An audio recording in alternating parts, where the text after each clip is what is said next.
Compressor की 3 अक़साम मैंने बताई थी। पहला रेसिप्रोकेटिंग कंप्रेसर है, दूसरा रोटरी कंप्रेसर है, तीसरा सेंट्रीफ्यूगल कंप्रेसर है। तो रेसिप्रोकेटिंग कंप्रेसर जो है वो किस असूल के तहत काम करता है उसको ज़रा गौर करें। यहाँ जो लिखाई की है मैंने, रेसिप्रोकेटिंग कंप्रेसर बुनियादी तौर पर एक सिलेंडर और पिस्टन पर मुश्तमिल है।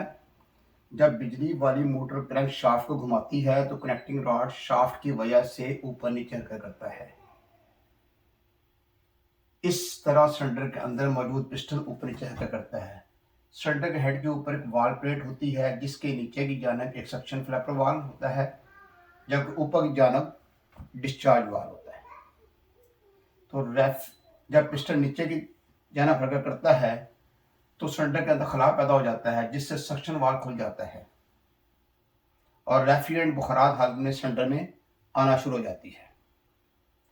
इस तरह सिलेंडर बुखारात रेफ्रिजरेंट भर जाता है। इस तरह रेफ्रिजरेंट डिस्चार्ज मफलर से होकर बजरिया डिस्चार्ज लाइन कंडेंसर में चली जाती है। इस तरह और रेफ्रिजरेंट का दबाव बढ़ने से डिस्चार्ज वाल्व खुल जाता है। इस तरह रेफ्रिजरेंट डिस्चार्ज मफलर से होकर डिस्चार्ज लाइन में चली जाती है। इस तरह दोनों वाल्व अपनी बारी बारी पर खुलते हैं। इनके खुलने का इन्हिसार पिस्टन पर होता है। जब पिस्टन नीचे की तरफ जा रहा होता है तो सक्शन वाल्व खुल जाता है, डिस्चार्ज बंद हो जाता है। जब ये ऊपर की तरफ जाता है तो डिस्चार्ज खुल जाता है, सक्शन बंद हो जाता है। इस तरीके से दोनों बार अपनी बारी बारी पे खुलते हैं। ये सिलसिला इस तरह चलता रहता है। अब इसकी एक एग्जांपल मैं आपको देता हूँ। जैसे डॉक्टर के पास सिरिंज होती है, सिरिंज है, उस सिरिंज में मेडिसिन को डालना है, लिक्विड मेडिसिन को। उसके ऊपर एक नीडल लगी हुई है, नीडल के अंदर सुराख है। अब नीडल जो है वो मेडिसिन में डाली जाती है। किसी शीशी का जो मेडिसिन है उसमें ले जाने के बाद जब उसके नीचे वाला हिस्सा जो है उसको हम नीचे की तरफ करते हैं, सिरिंज के रॉड को नीचे की तरफ करते हैं, वो पिस्टन वाला काम करता है। तो जब वो नीचे की तरफ जाता है तो उसमें खला पैदा हो जाता है, वैक्यूम हो जाता है। वैक्यूम उस मेडिसिन को अपने अंदर खींचता है।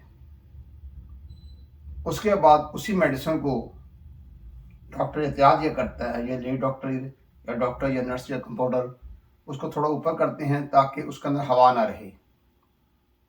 हवा के साथ किसी को इंजेक्शन लगाएंगे तो बहुत ख़तरनाक है। तो अब जो है उसको थोड़ा ऊपर करके वो जो हल्की सी मेडिसिन ज़ाया करते हैं, फिर वो मरीज़ के जिस्म में वो मस्कुलर है या इंटरवीनस है उसको इंजर्ट किया जाता है। जब दबाएंगे उसी सुई के ज़रिए दोबारा गैस वापस आ जाती है। लेकिन यहाँ ज़रा इख्तलाफ ये है कि यहाँ पर 2 रास्ते होंगे। जब पिस्टन नीचे की तरफ जा रहा होगा तो दोनों वाल नीचे की तरफ आ जाएंगे। दोनों वाल जब नीचे की तरफ आएंगे तो सक्शन वाल, क्योंकि वाल पेड के नीचे की तरफ होता है, खुल जाता है। तो रेफ्रिजरेंट सक्शन लाइन की तरफ से आकर सिलेंडर के अंदर आ जाती है। उस वक्त उसका दबाव कम होता है। वो जिस वक्त पिस्टन ऊपर तरफ जाता है तो बहुत ज़्यादा दबाव बढ़ जाता है, तो दोनों वाल ऊपर की तरफ जाते हैं, सक्शन वाल बंद हो जाएगा, डिस्चार्ज वाल खुल जाएगा। वहाँ से रेफ्रिजरेंट जो है वो डिस्चार्ज मफलर से होकर डिस्चार्ज लाइन के जरिए कंडेंसर में चले जाएगी। कंडेंसर पे अपना किरदार अदा करेगा हीट खारिज करने का। तो ये इसका बुनियादी असूल है। अब इसी को हम इसकी शक्ल, मैंने एक सादी सी शक्ल बनाई है रेसिप्रोकेटिंग कंप्रेसर की। इसमें ये इसका जिस्म है, ये क्रैंक शाफ्ट है, कनेक्टिंग रॉड है, ये पिस्टन है, ये सिलेंडर है। ऊपर की तरफ एक ये वाल दिखाया गया है, एक ये वाल दिखाया गया है। ये वाल ऊपर की जानब है, ये वाल नीचे की जानब है। जब पिस्टन नीचे की तरफ आएगा, कब आएगा? जब कनेक्टिंग रॉड जो है नीचे आएगा। कनेक्टिंग रॉड कब नीचे आएगा? जब क्रैंक शाफ्ट उसको नीचे से लाएगी। तो क्रैंक शाफ्ट को घुमाने के लिए इलेक्ट्रिक मोटर आमतौर पर इस्तेमाल की जाती है। तो इलेक्ट्रिक मोटर जब चलेगी तो वो फिर इसको चलाएगी तो ये जो क्रैंक शाफ्ट घूमेगी, क्रैंक शाफ्ट कनेक्टिंग रॉड को कभी ऊपर लेके जाएगी, कभी नीचे लाएगी, कभी ऊपर कभी नीचे। जिस वक्त पिस्टन नीचे की तरफ आ रहा होगा, नीचे की तरफ आ रहा होगा, उस वक्त इसके अंदर वैक्यूम क्रिएट होना शुरू हो जाएगा, खला पैदा होना शुरू हो जाएगा। उस खला की वजह से दोनों वाल नीचे की तरफ आएंगे, डिस्चार्ज वाल भी नीचे आ जाएगा, सक्शन वाल भी नीचे आ जाएगा। जब डिस्चार्ज वाल नीचे आएगा तो रास्ता बंद हो जाएगा और सक्शन वाल जो है नीचे आने से रास्ता खुल जाएगा और रेफ्रिजरेंट जो है वो सिलेंडर का आना शुरू हो जाएगी। जब पिस्टन बिल्कुल नीचे की तरफ चला जाएगा, दोनों वाल बंद हो जाएंगे, ना सक्शन वाल खुलेगा ना डिस्चार्ज वाल खुलेगा। जैसे ही पिस्टन फिर ऊपर की तरफ जाएगा, वो बहुत ज़्यादा दबाव पैदा करेगा। उस ज़्यादा दबाव की वजह से दोनों वाल ऊपर जाएंगे, तो सक्शन वाल ऊपर जाके ये रास्ता बंद कर देगा, जबकि डिस्चार्ज वाल जो है ऊपर जब होगा तो रास्ता खुल जाएगा। रास्ता खुलने से रेफ्रिजरेंट जो है वो डिस्चार्ज साइड की तरफ चला जाएगी। तो इसके अंदर आगे डिस्चार्ज मफलर लगा होता है। डिस्चार्ज मफलर से रेफ्रिजरेंट जो है फिर इंटरनल डिस्चार्ज लाइन में जाती है, फिर एक्सटर्नल डिस्चार्ज लाइन में जाती है। जो बड़े होते हैं उनमें इंटरनल डिस्चार्ज लाइन नहीं होती, तो डायरेक्ट वहाँ से रेफ्रिजरेंट आगे चली जाती है। तो इस तरीके से एक तरफ से रेफ्रिजरेंट आएगी, दूसरी तरफ जाएगी।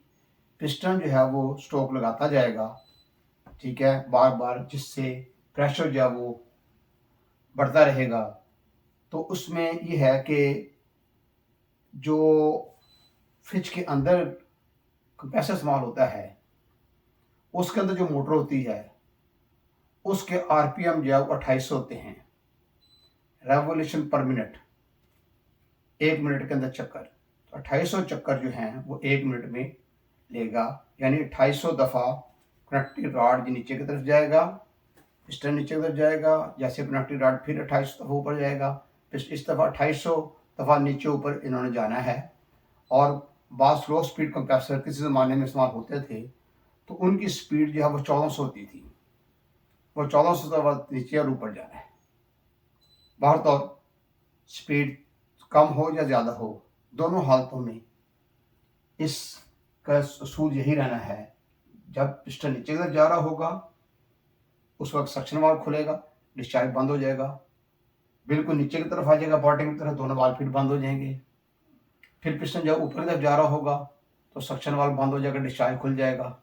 जब पिस्टन बिल्कुल ऊपर की तरफ चला जाएगा फिर दोनों वाल्व बंद हो जाएंगे, क्योंकि ना सक्शन का अमल हो रहा होगा ना डिस्चार्ज का अमल हो रहा होगा। तो ये सक्शन डिस्चार्ज के अमल की वजह से वाल्व खुलते हैं, और एक वक्त में एक वाल्व खुलेगा, या सक्शन वाल्व खुलेगा या डिस्चार्ज वाल्व खुलेगा। तो दोनों वाल्व अपनी बारी बारी में खुलेंगे, ये इसका असूल होता है। जो वाल्व प्लेट है, वाल्व प्लेट जो है एक वक्त के बाद ऐसा भी होता है कि अगर उसमें कोई गंदगी वगैरह आ जाए तो वाल्व जो है वो गंदे हो जाते हैं। ऐसी सूरत में कंप्रेसर को बंद किया जाता है, खोला जाता है। खोलने के बाद उन वाल्व को बाहर निकाला जाता है, उन वाल्व को ग्राइंड किया जाता है, साफ किया जाता है, फिर उनको दोबारा ऊपर डाला जाता है। तो पहले वाल्व जो हैं, अगर उनमें कचरा वगैरह ज़्यादा लगा हो तो पहले स्क्रैचिंग करते हैं। स्क्रैचिंग बहुत ही तेज़ धारदार चीज़ जो है, एहतियात के साथ उस पर निशान ना लग जाए, उसको स्क्रैचिंग करते हैं। फिर एक शीशा ले लेते हैं, साफ शीशा, 4-5 मिली का हो, बेहतर है, रखना है। तो उसके ऊपर ग्राइंडिंग पेस्ट लगानी है, साथ थोड़ा सा कंप्रेसर लगा लेना है। उस वाल को उसके ऊपर रख के ना, इस तरीके से जैसे 8 बनाते हैं, इस तरीके से उसको हम ग्राइंड करेंगे और फिर साथ साथ चेक करते जाएंगे कि उसके ऊपर जो गंदगी है वो ख़त्म हुई कि नहीं हुई। अगर गंदगी आप देखें ख़त्म हो गई है, फिर आपने, इसको कहते हैं ग्राइंडिंग करना, पहले स्क्रैचिंग फिर ग्राइंडिंग। उसके बाद उसको साफ़ कर लेना, शीशे को सिर्फ अकेला कंप्रेसर डालना है। उसके बाद उसको वैसे ही उसको लगाना है, इसे लेपिंग कहेंगे।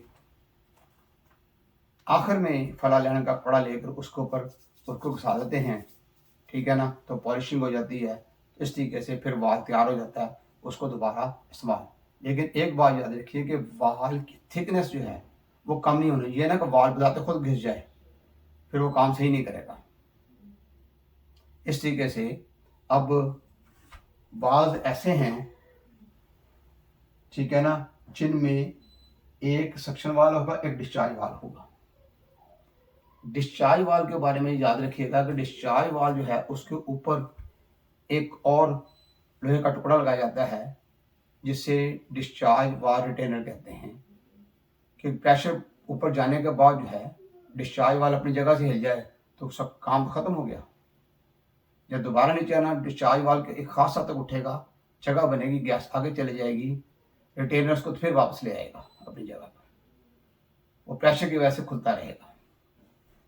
तो ये एक पिछले एक सिलेंडर की मैं बात कर रहा हूँ। तो जितनी भी दुनिया में रेफ्रिजरेटर्स हैं, जितनी भी दुनिया में फ्रिज हैं पूरी दुनिया में, उनके अंदर सील्ड कंप्रेसर इस्तेमाल होते हैं। सील्ड कंप्रेसर जो है उसके अंदर जो है जो पंप होगा उसका एक ही पिस्टन होगा, एक ही सिलेंडर होगा। ऐसे डीप फ्रीजर में जो इस्तेमाल होने वाले हैं, छोटे इलेक्ट्रिक वाटर कूलर में इस्तेमाल होने वाले हैं। अलबत्ता अगर बड़े साइज का सील्ड कंप्रेसर होगा उसमें 2 पिस्टन 2 सिलेंडर भी हो सकते हैं। लेकिन ओपन टाइप कंप्रेसर जो है उसमें 1 cylinder 1 piston, 2 cylinder 2 piston, 3 cylinder 3 piston, 4 cylinder 4 piston, 5 cylinder 5 piston, 6 cylinder 6 piston, 9 cylinder 9 piston, 12 cylinder 12 piston और 16 सिलेंडर 16 पिस्टन।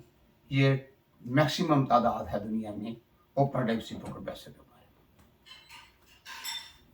अगर हम बर्फखाने पर जाते हैं, आइस प्लांट के ऊपर जाते हैं या कोल्ड स्टोरेज पे जाते हैं, वहाँ पर ज़्यादातर 2 पिस्टन 2 सिलेंडर वाला कंप्रेसर इस्तेमाल होगा। उसके बारे में गौर करें। इसके बारे में भी ध्यान करना है कि जब हम बर्फ़खाने पे काम कर रहे हैं वहाँ पर जो कंप्रेसर हैं तो उनके ऊपर मुख्तलिफ नंबर लिखे होते हैं। 5 × 5, 5 ज़रब 5। 5 ज़रब 5 का मतलब ये है कि जो सिलेंडर जो पिस्टन है उसका जो डायमीटर है वो 5 इंच है और 5 इंच ही ऊपर की तरफ जाना उसने। आम तो 2 सिलेंडर 2 पिस्टन होते हैं। जब एक पिस्टन ऊपर तरफ जा रहा होता है दूसरा नीचे की तरफ आ रहा होता है। जब वो नीचे की तरफ ये ऊपर की तरफ जा रहा होता है तो बारी बारी दोनों पिस्टन जो है सिलेंडर के अंदर मूव करते हैं। इस तरीके से ऊपर वही सिस्टम होता है, सक्शन वाल्व खुलते हैं, डिस्चार्ज वाल्व खुलते हैं, तो इस तरीके से चलता है।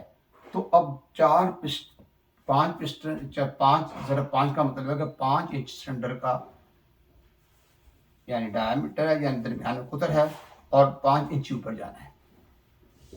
उसके मुताबिक देखना 5x5 के साथ कितने जो है वो हम आइसक्रीम इस्तेमाल कर सकते हैं, कितने आइसक्रीम के लिए बर्फ बनाने के लिए वो सेट रहेगा। उसके बाद जो है 6x6 का मतलब है कि 6 को उधर 6 ही उसकी स्टोक होगी, फिर 7x7 है, 8x8 है, 9x9 है, 10x10 है, 12x12 है। लेकिन ज़्यादातर जो इस्तेमाल दुनिया में हो रहे हैं वो 8x8 और 9x9 ज़्यादा इस्तेमाल होते हैं। बर्फ़खाने पर डिपेंड करता है कि बर्फ़खाना बड़ा है या छोटा है, तो ये ज़हन में रखिएगा। ऐसे ही कोल्ड स्टोरेज है कि कोल्ड स्टोरेज कितना बड़ा है और कितना बड़ा कंप्रेसर इस्तेमाल करना है। बाज़ औक़ात ऐसा भी होता है कोल्ड स्टोरेज बहुत बड़ा बना लिया है तो 2 कंप्रेसर का इस्तेमाल कर लिए जाते हैं। 2 कंप्रेसर, दोनों कंप्रेसरों की डिस्चार्ज यानी एक कर ली जाती है, कंडेंसर एक लगाया जाता है, एवेपोरेटर जो है वो भी एक ही होगा। तो एवेपोरेटर जो दोनों सक्शन लाइन आ रही हैं दोनों इकट्ठी करके एक ही सक्शन लाइन बना ली जाती है। तो इस तरीके से ये सिलसिला चलता है। तो 2 कंप्रेसर इकट्ठे भी इस्तेमाल किए जा सकते हैं, अलग-अलग इस्तेमाल भी किए जा सकते हैं। तो इसी तरीके से जो आइसक्रीम का प्लांट है उसमें भी इसी तरीके से होगा, कंप्रेसर ज़्यादा होगा, मोटर ज़्यादा होगी, उसमें भी ज़्यादातर 2x2 के इस्तेमाल होते हैं, बड़े भी इस्तेमाल हो जाते हैं। ये डिपेंड करता है कि आइसक्रीम का प्लांट कितना बड़ा बनाना है। ऐसे ही कुल्फियों वाला प्लांट है उसके साथ भी ऐसे ही होगा। इसके अलावा किसी और जगह हम इसको इस्तेमाल कर सकते, ओपन टाइप को इस्तेमाल कर सकते हैं। बर्फ़ खाने पे तो पक्का है, कोल्ड स्टोरेज पे भी, आइस प्लांट में भी, उसके अंदर आइसक्रीम प्लांट के अंदर भी, कैंडी प्लांट के अंदर भी, किसी जगह जो बड़े इलेक्ट्रिक वाटर कूलर हैं बहुत बड़े, जो सीमेंटेड उनकी टैंकी बनी होती हैं उनके साथ भी ओपन टाइप का इस्तेमाल किया जाता है। इसके अलावा किसी और जगह भी इस्तेमाल कर सकते हैं। तो बाहर तो ओपन टाइप कंप्रेसर जो है वो उसका इस्तेमाल बड़े प्लांटों में आम है। इसके बारे में यह है कि ये जो ओपन टाइप कंप्रेसर है इसको रेसिप्रोकेटिंग इसकी मरम्मत करना, देखभाल करना, बनाना आसान है। ये पाकिस्तान में मैन्युफैक्चर होते हैं, इनके बड़े अच्छे कारीगर हैं और इनको बड़े अच्छे तरीके से वो मेंटेन कर लेते हैं। इंडिया में भी ऐसा ही है, इंडिया में बड़े अच्छे कारीगर इसके बारे में, वहाँ पे भी आइसक्रीम आइस प्लांट और कोल्ड स्टोरेज में यही तरीका अख्तियार किया जाता है। अमोनिया गैस का आमतौर पर इस्तेमाल वहाँ होता है। जबकि जो आइसक्रीम प्लांट है, आइसक्रीम प्लांट जो है उसमें 12 नंबर भी इस्तेमाल हो रही है, 134 की हो रही है, 404 भी इस्तेमाल कर रहे हैं। और कुल्फियों वाला प्लांट जो है उसमें 12 नंबर, 134 दोनों में से कोई भी इस्तेमाल होती है और बाद जगह 22 नंबर को भी इस्तेमाल किया गया है, उससे बड़ा फ़ायदा उठाया गया है। तो इस तरीके से ये डिपेंड करता है कि जिसने प्लांट बनाया है, जिसने इसको चलाना है, कौन सी गैस वहाँ पर सूटेबल है उसके लिए।